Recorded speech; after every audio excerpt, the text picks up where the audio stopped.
Splatoon 3 Side Orders DLC was amazing, to say the least. However, it was lacking in one crucial aspect, and that one crucial aspect is story. I hate to say it, but Splatoon 3 Side Orders story was the most lackluster story, at least compared to the other Splatoon 3 stories. Mainly Splatoon 2's Octo expansion. When you looked at Splatoon 2's Octo expansion story versus Splatoon 3's Side Order story, you wouldn't think they were even from the same game.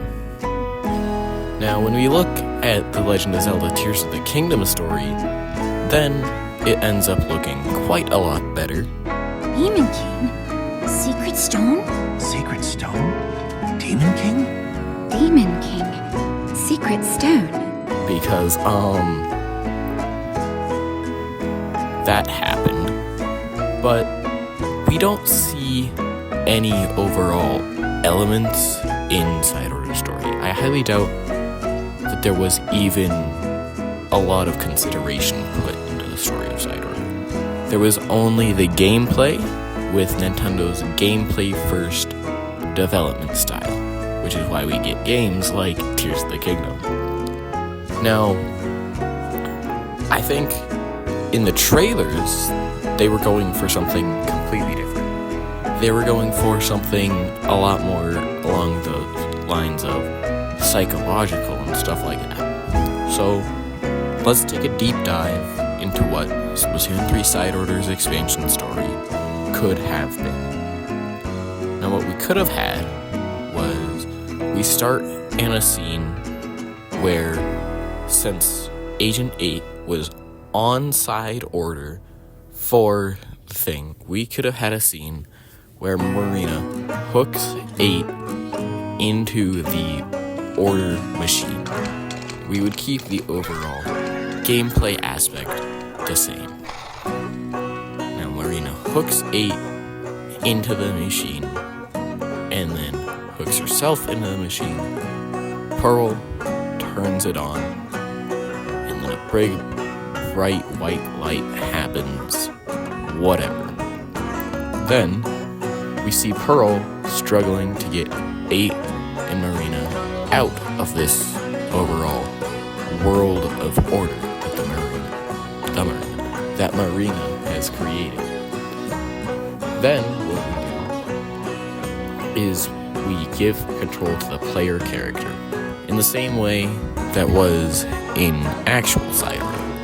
Except we don't keep the Pearl Drone there. Instead, we give access to the Pearl Drone a little bit later in the game to give a little bit more of a feeling of desolation and stuff like that. Isolation, making a feeling of there's nothing around you. Then, we see the big spire of order. I don't think we would call it in the spider. I don't think we would call it the spite of order in this new revamped version. I think we would call it something more along the lines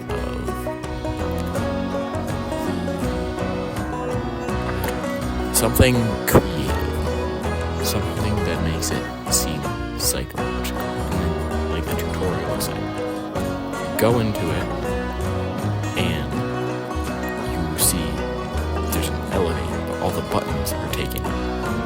So you have to go to the first floor. So you press button 1. When you press button 1, you go to the first floor. Then you are given a weapon, like you are normally given a weapon in Octo expansion with the turnstile things. And then you go into a level. Once you complete that level, it gives you 3 things. It gives you the color palette, the next elevator button, and some context. The context would probably represent any form of something like Marina's dev diaries or perhaps a audio log. I would assume it would be in the form of an audio log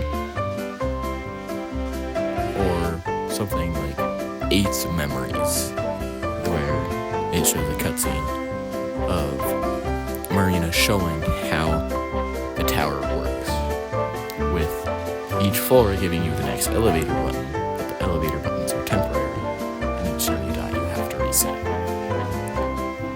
So then we go back into the elevator. The turnstile takes our weaponry box. That would be how the entirety overall the weapon system would work this time. Then 8 puts in the second elevator button, and they repeat this till they get to the 10th floor.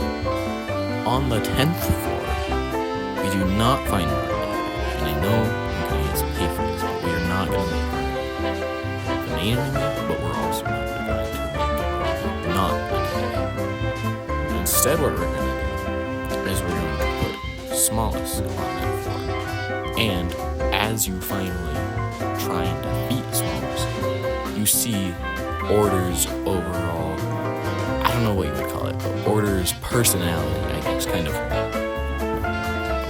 overtake Smallest, and Smallest disappears. Actually, no. Scrap that entire part, editing me. We're going to change that too. Then, Smallest decides to join you on your journey and becomes the overall, Pearl Drone to contribute to that sense of isolation and stuff like that. Then, Smallest says that he saw that Marina was on floor 20. So we go repeat that process again. We go to floor 20 with the overall new accessibility of stuff that you would get in a normal game, not in the tutorial area. Once you get to floor 20, you do the Marina fight, but we increase the difficulty of the Marina fight by a lot. Now Marina has a phone. This phone can communicate with people outside the world. So you can now communicate with Pearl on the outside world. Marina gives some more context about what's going on, and we can also assume the player has some more powers. The way we would get more powers in this version, I would say we probably keep it with the locker system. However, instead of doing it every 10 floors, we would give a boss every 5 floors, because every 10 floors is when we have these new people. And if you had already defeated that person, then we would give a boss on that floor, and then we could add a couple more cosmetics or badges. So, for your banner. Then, after that, we see how Marina was possessed by Order, the psychological thing, and then we have to start over and go from floor 0 to floor 30. When we are going to floor 0 from floor 30, we are trying to find the source of Order, the, creation of it. Then, once we as the player get to floor 30, Order possesses Marina again, however in a much stronger form as it is in its original birthplace. And then we have that final boss fight. In that final boss fight, we find out that Oct has also been trapped in there. With Oct being trapped in there, they have learned about the color chips, and hence they give Agent 8 all the color chips in the form of those portals. Then, Order wipes all the color chips. Actually, no, this would happen before. So, Order would wipe all the color chips, saying the color chips are a form of chaos and do not belong in this world of order. Then, possesses Marina, and you have to fight Marina for the first stage. With that, you get exposition that Oct, they have been trapped on the 30th floor, and Oct decides to help you and give you those color chip portals.